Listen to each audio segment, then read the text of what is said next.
এয়া মই আজি নগাঁও বৰদোৱা থানলৈ আহি আছোঁ। চাওকচোন অ'টোৰে আহি থকা চাৰিওফালৰ পৰিৱেশটো।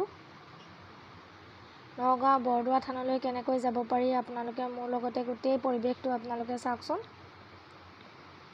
এয়া মই অ'টোত আহি আছোঁ।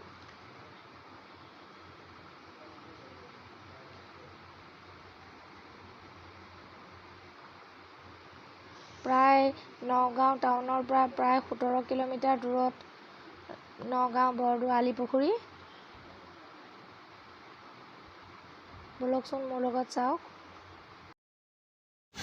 এয়া মই আজি বৰদোৱা থানাত উপস্থিত হৈছোঁহি।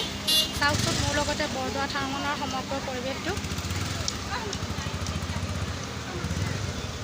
এয়া চাওকচোন আহি মই বৰদোৱা থান পালোহি। এইখন বৰদোৱা থানৰ মূল প্ৰৱেশ দুৱাৰ। চাওকচোন ইমান ধুনীয়া। আপোনালোকে সকলোৱে বৰদোৱা থানলৈ কেতিয়াবা আহিম বুলি ভাবিছে যদি আহিব পাৰে আৰু এই মোৰ ভিডিঅ'টো সম্পূৰ্ণৰূপে চাব।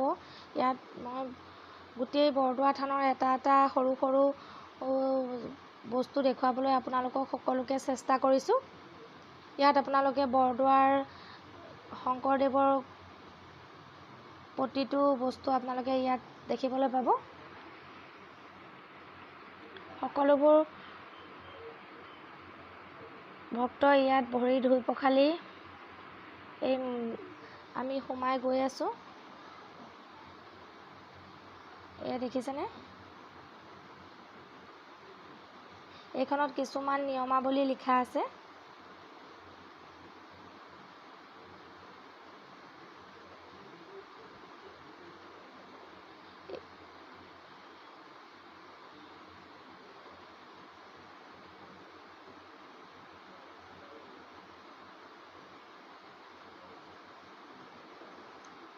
এতিয়া আমি মূল কীৰ্তন ঘৰলৈ গৈ আছোঁ।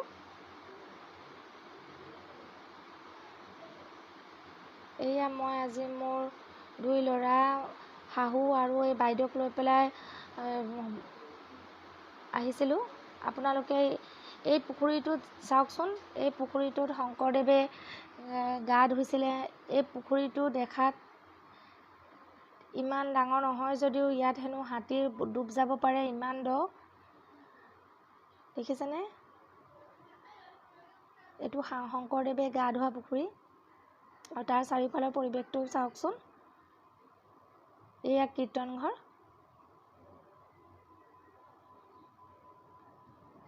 এতিয়া আমি মূল কীৰ্তন ঘৰলৈ গৈ আছোঁ। কীৰ্তন ঘৰৰ দুয়োকাষে দুটা ডাঙৰ নামঘৰ আছে। যি দুটা নামঘৰত মই দেখুৱাওঁ আপোনালোকক চাওকচোন। যি দুটা নামঘৰত শংকৰদেৱৰ পদচিহ্ন আছে। এইটো এটা নামঘৰ য'ত শংকৰদেৱৰ পদচিহ্ন আছে। এয়া হৈছে কীৰ্তন ঘৰ। দেখিছেনে? ইমান ডাঙৰ। ইয়াত ভক্তসকলৰ সুবিধাৰ্থে ডাঙৰ বহিব পৰা ব্যৱস্থা আছে। আপোনালোকে বলকচোন সমগ্ৰ পৰিৱেশটো চাওক মোৰ লগত। ইয়াত কাষতে দুটি নামঘৰ আছে। দুয়োটি নামঘৰ দুয়োকাষে পদচিহ্ন আছে। শংকৰদেৱৰ পদচিহ্ন আছে।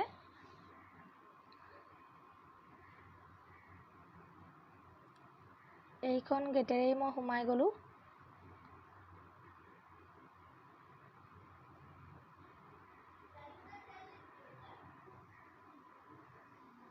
তাৰপিছত মই মূল গেটলৈ যাওঁ। এয়া চাওকচোন কীৰ্তন ঘৰৰ মূল প্ৰৱেশ দুৱাৰ। এয়া হৈছে কীৰ্তন ঘৰৰ মূল প্ৰৱেশ দুৱাৰ। অগণন ভক্তৰ ভিৰ। বহাগ মাহৰ দেখি ইমান ভিৰ হৈছে চাওকচোন সকলোৱে।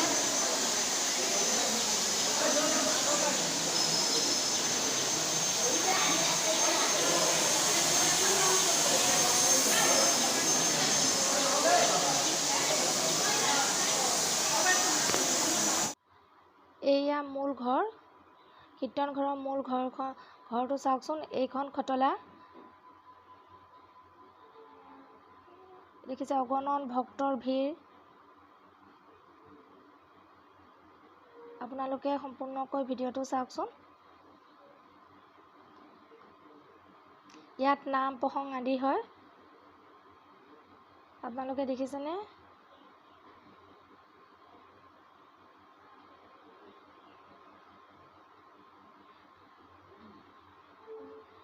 ইয়াত দুখন খটলা আছে। এখন মূল মণিকূটত আছে, সেইখন শংকৰদেৱৰ দিনৰে।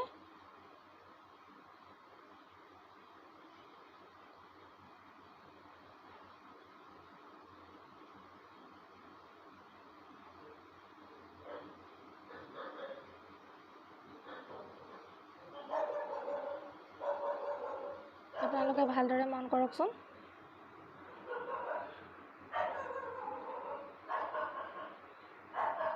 এইখন মূল দুৱাৰ।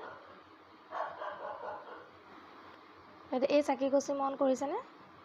চাওকচোন, অগণন ভক্তৰ ভিৰ ইয়াত প্ৰসাদ খাবলৈ। এয়া নাগেৰা, খোল, তাল এনেকৈ থৈছে, প্ৰসংগ কৰে। বাপসকলে প্ৰসংগ কৰে কীৰ্তন ঘৰত। এই চাকিগছি মন কৰিছেনে? এয়া হৈছে আচল মণিকূট।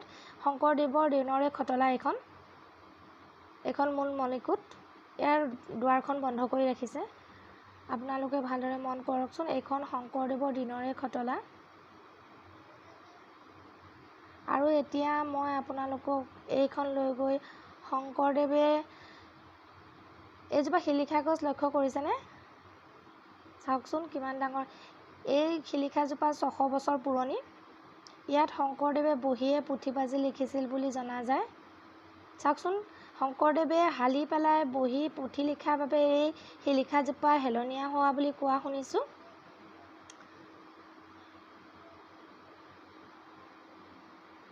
আপোনালোকে মন কৰকচোন, শিলিখাজোপা 600 বছৰ পুৰণি। ওচৰতে এজোপা প্ৰকাণ্ড শিলিখা গছ আছে। দেখিছে, অগণন ভক্তৰ ভিৰ। ইয়াত এইবাৰ চাকি বন্তি জ্বলাবলৈ দিছে। আগতে যাওঁতে মই চাকি জ্বলাব পৰা ব্যৱস্থা নাছিলে। এয়া চাওকচোন। এতিয়া আমি আকাশী গংগা চাবলৈ যাওঁ, বলকচোন। এয়া আকাশী গংগা চাবলৈ অগণন ভক্তৰ ভিৰ। তাৰ দুয়োকাষে বনভোজ, প্ৰীতিভোজ দৰ্শনাৰ্থীৰ বাবে আছে। এই আকাশী গংগাৰ পাৰে পাৰে এয়া চাওকচোন, কি ধুনীয়াকৈ ভগৱানৰ অৱতাৰবিলাক ধুনীয়াকৈ লিখি থৈছে, বৰ্ণনা কৰি থৈছে। আপোনালোকে সকলোৱে মন কৰকচোন। শ্ৰীমন্ত শংকৰদেৱৰ সৃষ্টি।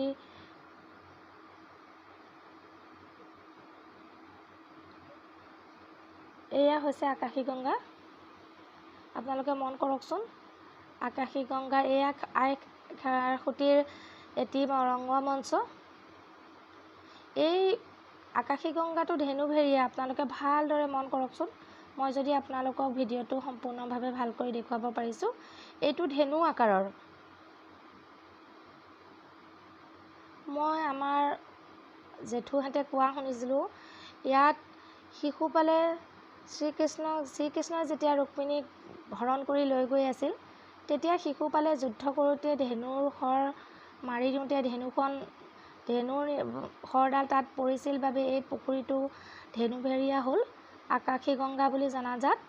কিন্তু কিছু কথা আমাৰ জেঠুসকলে কৈছিলে। নিমিষা দেখিছেনে, কি ধুনীয়াকৈ খোদিত হৈ আছে নিমিষা ঋষি।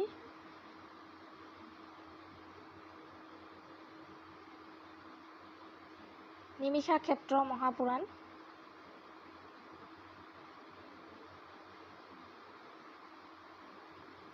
এয়া হৈছে বৰদোৱাৰ সংগ্ৰহালয়। ইয়াত বহুত কিছুমান বস্তু দেখুৱাইছোঁ মই চাবলৈ গ'লোঁ, এয়া দেখুৱালোঁ মোবাইলৰ কেমেৰাত আবদ্ধ কৰি।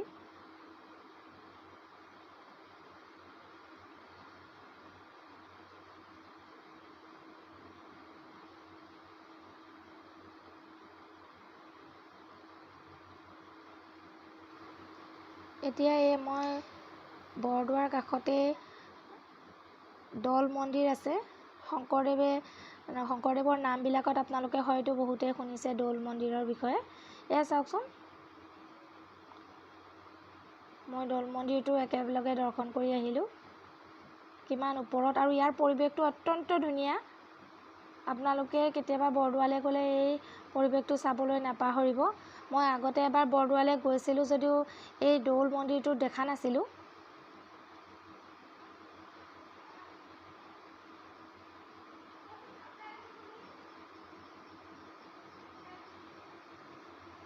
চাওকচোন ইয়াৰ পৰিৱেশটো, ওপৰৰ পৰা তলৰ পৰিৱেশটো ভালকৈ চাওকচোন, ইমান ধুনীয়া, ইমান সৌন্দৰ্য।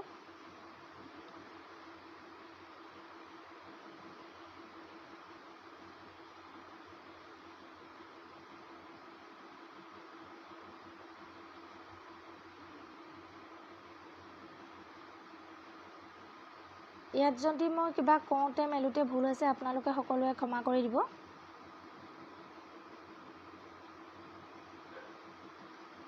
এতিয়া আমি দৌল মন্দিৰ চাই পেলাই উভতাৰ পথত আমি এতিয়া উভতি যাম আকৌ বৰদোৱালৈ। বৰদোৱাত আমি হাজোৰে, আমাৰ কপালখন বহুতেই ভাল। আমি হাজোৰ তীৰ্থযাত্ৰীক এটা দলক লগ পালোঁ, তাৰে মাজত আমাৰ মাজু খুৰীহঁতকো লগ পালোঁ। আপোনালোকে মোৰ পৰিয়ালটোক মই আজিলৈ চিনাকি কৰি দিয়া নাই, চাওকচোন বাৰু। এয়া মোৰ শাহু, এয়া মোৰ খুৰী শাহু, এয়া খুৰী শাহু নাতিনীয়েক, দেখিছে মোৰ ল'ৰা দুটা। মোৰ পৰিয়ালটো আজিলৈকে বাৰু মই চিনাকি কৰি দিয়াই নাই, এই খুৰীয়ে আমাক খোৱাৰ ব্যৱস্থা কৰি দিলে। চাওকচোন কপালখন ভাল থাকিলে কেনেকৈ সকলোবোৰ বস্তু সঠিকভাৱে হৈ যায়। এইয়া এতিয়া আমি দ্বিতীয়খন গেটেৰে আমি এতিয়া যাবলৈ ওলাইছোঁ। আপোনালোকে বাৰু মোৰ ভিডিঅ'বোৰ কেনেকুৱা পাইছে, যদি ভাল পাইছে লাইক, কমেণ্ট আৰু ছাবস্ক্ৰাইব কৰিব বুলি আশা থাকিল।